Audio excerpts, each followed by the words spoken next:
Hi, class. Welcome to Module 6. This week, there's actually quite a bit of work for you to do.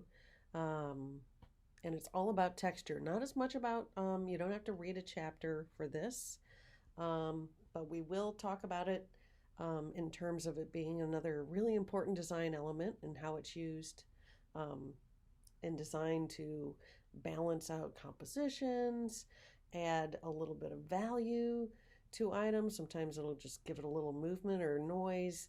Texture is really um, a valuable element for sure. And I say that about every single one that I talk about, but it really is. It's important. So I just want to make sure we remember that there's a couple different types of textures. There's tactile texture, that you actually feel. I thought I had something here. Hold on. Like these shells, you can feel them. There's rigid, definitely tactile, and of course visual textures, things that I've gathered out of some magazines here that I blew up. Texture of the wood. You can see this is a leaf, maple leaf. I know it's real tiny here, but there's texture in the leaf. You know what it looks like. So that's visual texture. It's an image of texture. So those are the two we'll be talking about and that you'll be studying this week. And also this week, there is a focus on focal point, which has to do with emphasis and visual hierarchy. You might be hearing about visual hierarchy. That means it's kind of how we sequence the elements or the assets or the images or whatever we're using to design with. We usually want something to stand out, to be accentuated, to be really important. That's going to be a focal point, something that stands out a little bit. And you'll be doing that also in your part 2 of the assignment this week when you're creating little compositions. So it's kind of building up on everything that we've talked about so far. You'll be using shapes, you'll be thinking about a balanced composition, and we're going to add emphasis or a focal point to these compositions this week.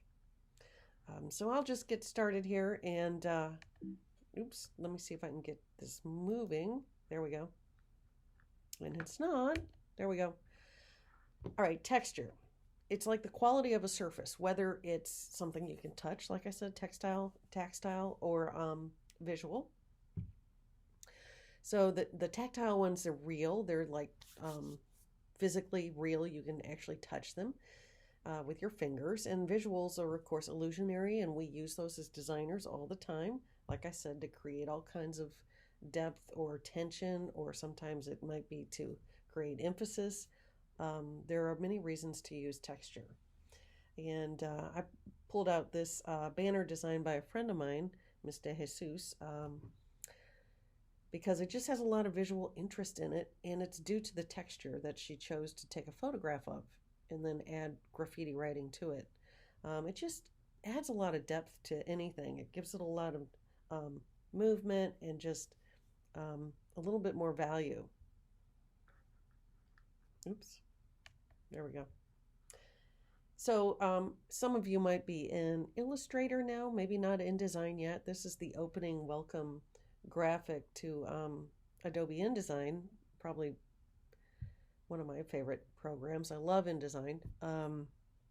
Anyway, I love this opening graphic because they're clearly using shapes, and they're using, of course, some textures in these shapes to create movement and depth and visual interest. And it's just a beautiful piece how it's put together. Not just because the colors are wonderful, but the interesting textures that they've added in the shapes. Here's a poster from AIGA, an AIGA meeting that was hosted by Graphic Visual Solutions. It's a printer. And I like the textures used in these shapes as well. They're all very different. One has fur in them, one's neon, one is, got some texture over here. I don't even know what it is. Maybe it's like some kind of landscape of some sort or something or other. And this is like rock texture. Anyway, it just creates a lot of visual interest, and it's a great use of shape and balance, composition, and texture. And clearly there's a focal point in this poster. That's the reason I put it in here. It's the right here in the middle, the Sphinx. So it's very important. It's kind of got its pause on the printer, and this was hosted by a printer, so that's appropriate. It's the focal point. There's a little bit of white, radiating from the back of that guy. So it's clearly the focal point, and it works very well. Right, so I want to talk about this week's assignment, and definitely read it. There's a few pages in there, and there's some great examples at the back or at the end of the assignment as well in color, so you'll want to look at those pictures. I did not complete the entire assignment this week. If I get it done, all the drawings, I guess I could put them up next week, but I'm not sure if I will or not. I will be doing some traveling next week, but I wanted to...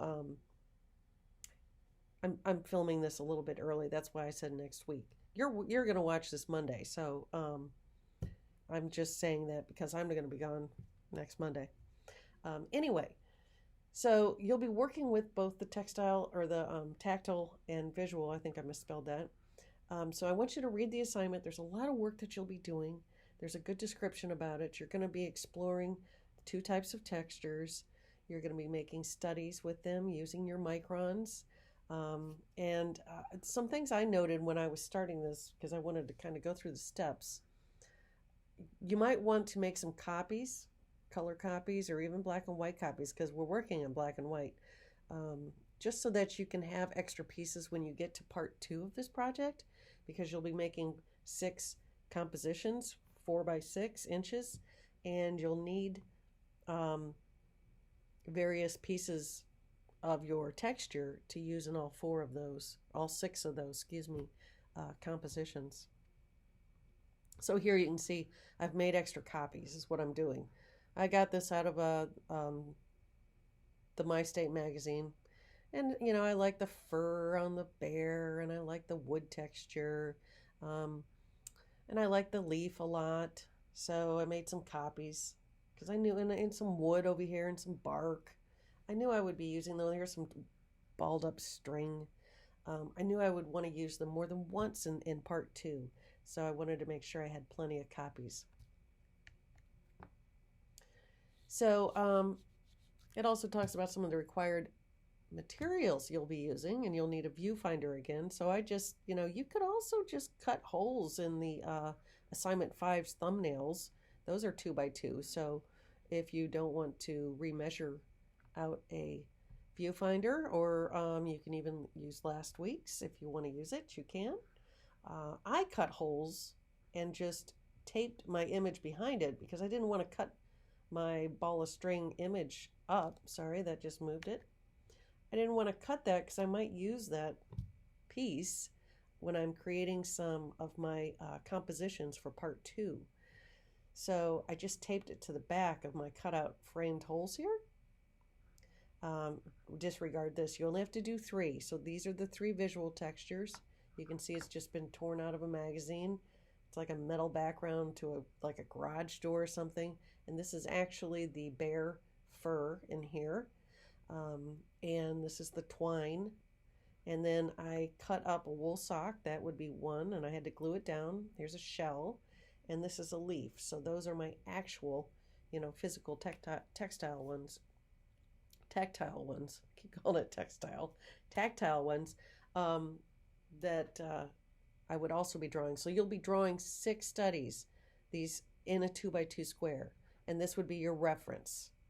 Make sure you take a picture of this at this point because you'll be uploading that. And use that to draw your studies. You're going to do 6 studies, 2 by 2 inch squares in your micron pins. I do think it says you can do it in your sketchbook.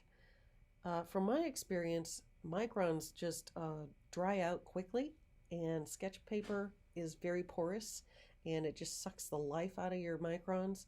So if you do have any marker paper or layout paper, or even Bristol, it will extend the life of those microns.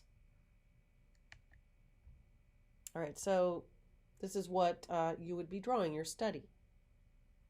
There should be 6. So I know this is my study. It's not drawings. I'm just showing that. And like I said, marker paper or layout would be great. If you have a Rapidograph pen, you can use that as well. But the microns would be fun because you'll have different sizes. I've got quite a few over here. I use quite a bit. You've got the 05, the 03, the 01. That's another 03. So just use the variety, because the thicker one, the 05, is going to give you a stronger line, or even a thicker mark. I should call them marks. All right, so I have done shells before. I've used quite a few of these techniques in some of my work, but I'll just show a few things that I've shown students before. So you can see here, just with shells, using the microns, and there is a wash behind it. You can create quite a lot of texture with some of the various techniques, and there is a couple videos in your resources in Blackboard in Module 6. So make sure you watch those videos first. They will give you some technique tips before you dive in. It's worth watching, and it'll give you a little more confidence when you start going in and inking your little compositions for your study. There's another one. I did this back in college, so you can see here, this is old, but it uses some of the dirt. It's even wrinkled, like it's old paper. But here we had to do stippling, and we had to do cross hatching, and also just straight lines, contour lines over here. But you can see that even a smooth face, which is texture, actually can be stimulated or kind of created using various inking techniques. And it's just kind of fun to play with. This is a student of mine's work, and Izzy's. I hope you can't see this little videoing button here, but this is Izzy's work, and I think it's a great example of stippling. And this is Adam Smith's. He was a past student as well. So you can see how he used stippling to really get some great texture in Arya's costume here from Game of Thrones.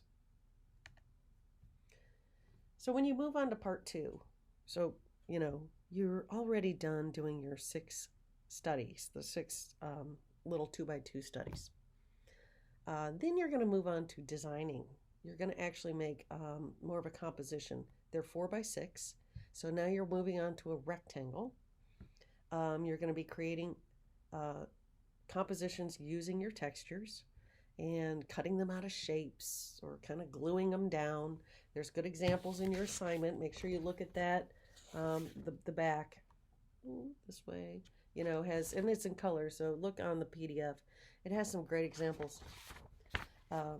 I might add in one more tip. I thought I would first start by doing a few thumbnails of just compositions with shapes, trying to get, kind of a feel for what I might want to do. So that's why I did these quick thumbnails down here, and then I measured out a 4x6 rectangle to get started on. So here I'm going to do this one down here using some of the textures that I've got in my study. And right now nothing's glued down. I'm just cutting shapes. So you want to make sure you cut the shapes first and arrange them. Make sure you've cut them to the right size. That's why thumbnails are so important. Generate your ideas first. It really helps you move through the process a little easier and faster, because if it doesn't work in the thumbnail stage, it's probably not going to work in the final stage. So that would be a waste of time. So I felt like this one was working, like the circle was kind of a focal point. I was going for emphasis. So I'm going to just kind of play around and cut my shapes out, and I'm gluing them down. I'm not gluing them down yet. I'm moving them around a little. I might need to change something. I might need to trim something off a little bit more before I glue it. I used some book binding glue. You can use rubber cement. You could use Elmer's Right now, school supplies are very cheap. You know, get yourself some glue. Just make sure you give it some time to dry before you start moving these things around.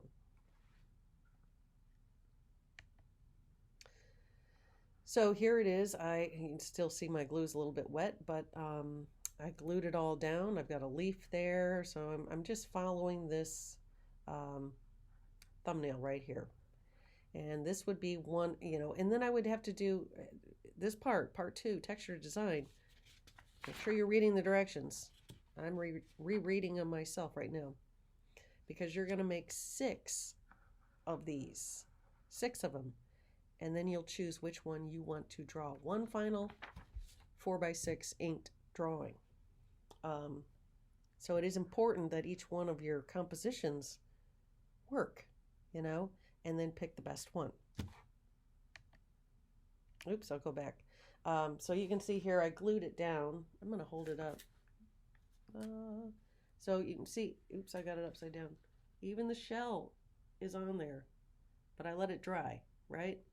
So, like I said, if I get some time this week, I'll draw them and put them up there. But watch those videos. They will give you ideas on how to use those microns to achieve the looks you want. And look at the examples at the end of the assignment. They're fantastic. There are samples on the back here, and you should definitely read through all of the assignment before you get started. Watch the resources and the videos in the module resources for Module 6. And if you have any questions, just give me an email.